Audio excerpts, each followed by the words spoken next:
Halo semuanya, saya Siti Munayati, saya perwakilan dari kelompok 5. Di sini kelompok kita akan memerankan podcast audio yang berjudul Philosophy in Film Groundhog Days. Sebelumnya, izinkan saya untuk memperkenalkan satu persatu tokoh yang akan berperan dalam podcast hari ini. Yang pertama, ada Ana yang berperan sebagai Clara, kemudian Rehan berperan sebagai Joko, kemudian Ali berperan sebagai Andi, Balkis sebagai Rina, Gayatri sebagai Budi, saya sebagai Ana, Kak Laura sebagai Dimas, dan yang terakhir Kak Endah sebagai Maya. Oke, langsung saja kita mulai podcast hari ini.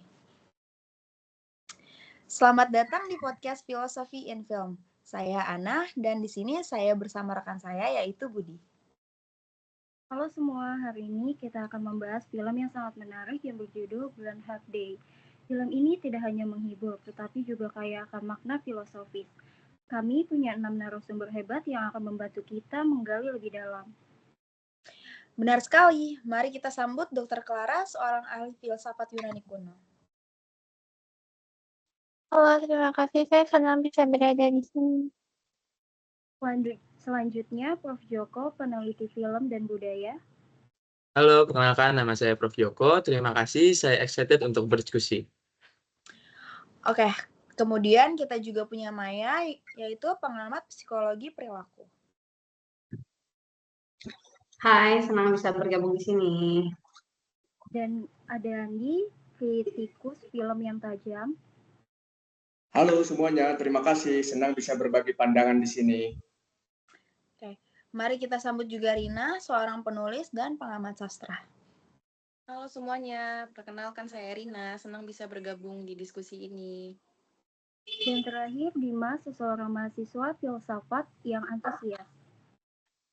Terima kasih atas undangannya. Sebelum kita mulai diskusi ini, sebelumnya saya ingin meringkas dulu kali ya tentang plot. Apa sih film Groundhog Day itu? Film ini tuh mengikuti Phil Connors, yaitu seorang jurnalis cuaca yang terjebak dalam siklus waktu. Dia tuh mengulang hari Groundhog yang sama berulang kali. Dia mencoba berbagai cara untuk melarikan diri dari siklus ini, mulai dari kemarahan hingga keputusasaan.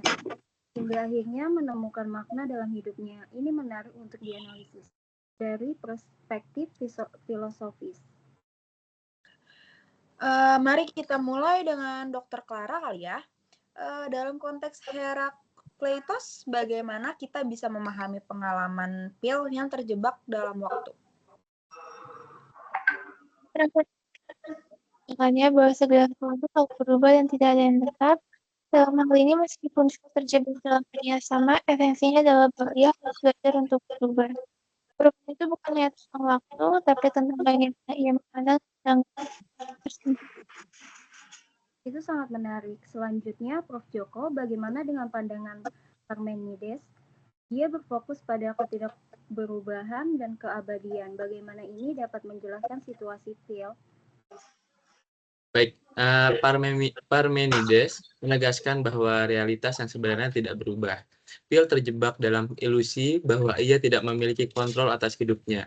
Ketika dia menyadari bahwa kekuatan untuk mengubah hidupnya ada di tangannya, itu mencerminkan bahwa meskipun situasinya tampak statis, keputusan dan pilihan yang ia buatlah yang akhirnya menentukan arah hidupnya. Oh, sangat mendalam ya. Maya, sebagai seorang psikolog, gimana sih siklus waktu ini mempengaruhi keadaan mental Phil? Oke. Kalau dari perspektif psikologi, siklus ini tuh siklus yang berulang ini tuh menciptakan efek yang sangat berat ya pada mentalnya Phil. Jadi tokoh ini mengalami berbagai tahap dari kebangkitan emosional hingga depresi. Kemudian, tapi saat dia mulai membantu orang lain dan menemukan tujuan, kita dapat melihat perkembangan positifnya. Artinya ini juga menunjukkan tentang pentingnya makna dalam hidup yang bisa membebaskan kita dari siklus yang menjebak tersebut. Oke, baik. Selanjutnya, Andi, sebagai kritikus film, bagaimana Anda melihat elemen-elemen ini saling berkaitan dalam film? Menurut saya, film ini adalah contoh brilian tentang bagaimana konsep-konsep filosofis dapat diintegrasikan ke dalam narasi. Ketika Phil menemukan cara untuk menggunakan pengalamannya untuk kebaikan, kita melihat revolusi karakternya. Ini bukan hanya tentang waktu, tetapi bagaimana pilihan kita membentuk siapa kita. Film ini sungguh mendorong penonton untuk berpikir tentang dampak tindakan kita pada diri sendiri dan orang lain. Cukup bagus ya. Lalu Rina, sebagai pengamat sastra, bagaimana Anda melihat tema pengulangan dalam konteks naratif? Jadi tema pengulangan dalam film ini tuh sebenarnya tuh sangat kuat gitu ya dalam sastra, dan seringkali itu juga digunain buat nunjukin gimana si perjalanan karakternya ini sendiri. Dan dalam film Groundhog Day ini pengulangan itu menjadi alat refleksi dan menjadi suatu pertumbuhan gitu. Dan ini juga mengingatkan kepada kita pada beberapa karya klasik yang dimana karakter harus menghadapi kesalahan mereka sehingga mereka harus belajar dari pengalaman mereka tersebut gitu. Baik, selanjutnya Dimas, bagaimana pandangan filosofis muda mengenai perjalanan Phil? Dari sudut pandang filsafat eksistensialis, perjalanan Phil bisa kita lihat sebagai pencarian makna dalam hidup yang absurd. Ketika ia terjebak dalam siklus, itu mencerminkan perasaan kita yang seringkali terjebak dalam sebuah rutinitas. Namun prosesnya menemukan makna adalah inti dari pengalaman manusia. Wah, sangat menarik sekali ya diskusi hari ini. Kita udah melihat bagaimana Herakleitos, Parmenides, Plato, dan perspektif psikologis serta sastra dapat membantu kita memahami Groundhog Days dari berbagai perspektif. Ya, dan pada akhirnya film ini menggambarkan perjalanan penemuan diri dan makna dalam rutinitas kita sehari-hari.